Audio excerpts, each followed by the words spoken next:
A po' boy is one of the best sandwiches you can eat. After all, it's got crispy shrimp, and who doesn't love crispy? But this here is a shrimp and onion fritter sandwich, just as crispy, tastes incredible once you eat it, and you might just prefer it over a po' boy, especially when you're making one at home. No deep frying, less of a mess, and in my view, it's got a far superior taste and texture than a po' boy. Start by dicing 2 medium-sized red or white onions. It doesn't have to be perfect, so keep it roughly consistent and that's good enough. Throw these in a mixing bowl, add some salt and let it sit for a while.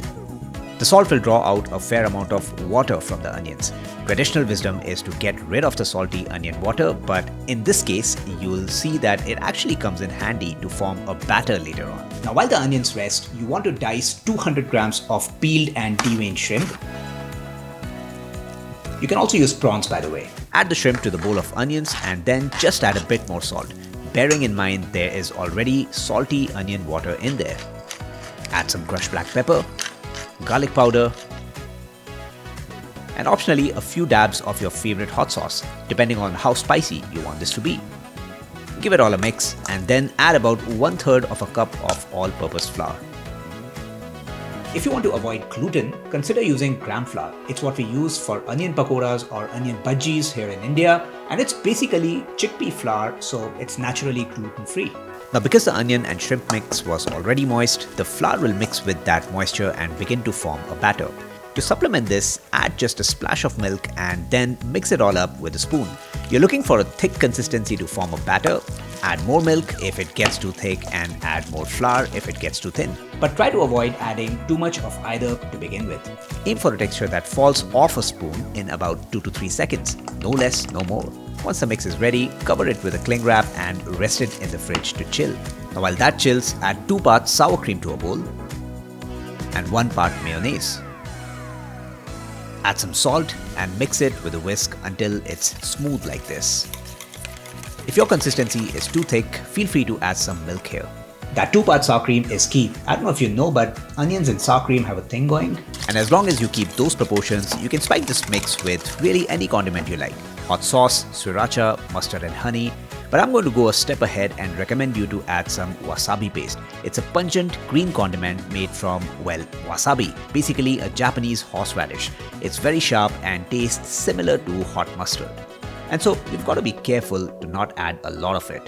I began with adding just a tiny squeeze first, tasted it, added some more, and then tasted it again. Oh, that's good. Set this aside and now it's time to fry.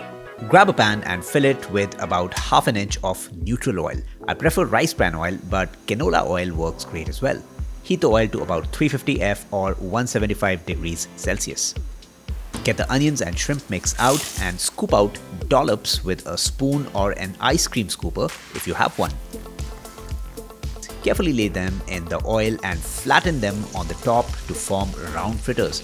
Try not to shallow fry more than 2 at a time because these fritters are chilled and they will bring the oil temperature down. If the oil is too cold, it won't heat the moisture in the fritter fast enough to push and keep the oil out. You'll have way fewer bubbles and the fritter will essentially act like a sponge, sucking in the oil and making your fritter greasy.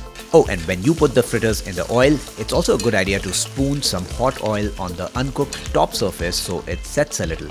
It reduces the chance of them breaking apart when you flip them later. Turn the fritters every now and then using a mesh along with the fork or a spatula to ensure that they cook evenly on both sides. Once they look golden brown and crispy, get them out and rest them on a wire rack. Not paper towels, a wire rack. You want the steam to escape from all sides to make sure that the fritters get as crispy as they can. Now these fritters are insanely crispy and delicious on their own, and so forgive yourself for eating them as is. But hey, good things come to those who make a sandwich. Butter up 2 slices of good old milk bread and toast them lightly on both sides.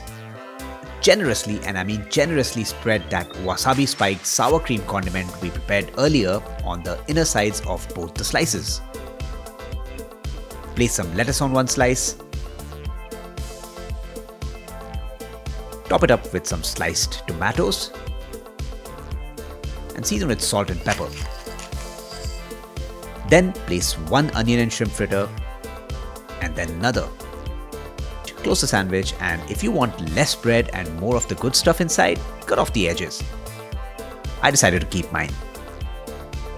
Then go ahead and cut out a piece of parchment. Lay the sandwich on top and bring the ends together like so and fold down.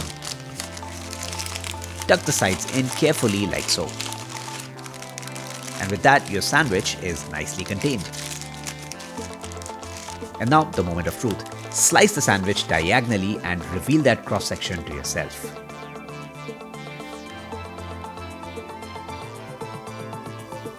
This is insane. Now folks, once you eat this onion and shrimp fritter sandwich, you can't help but think, this can't be real. Thanks for watching all the way till the end. If you like this video, check this one out next.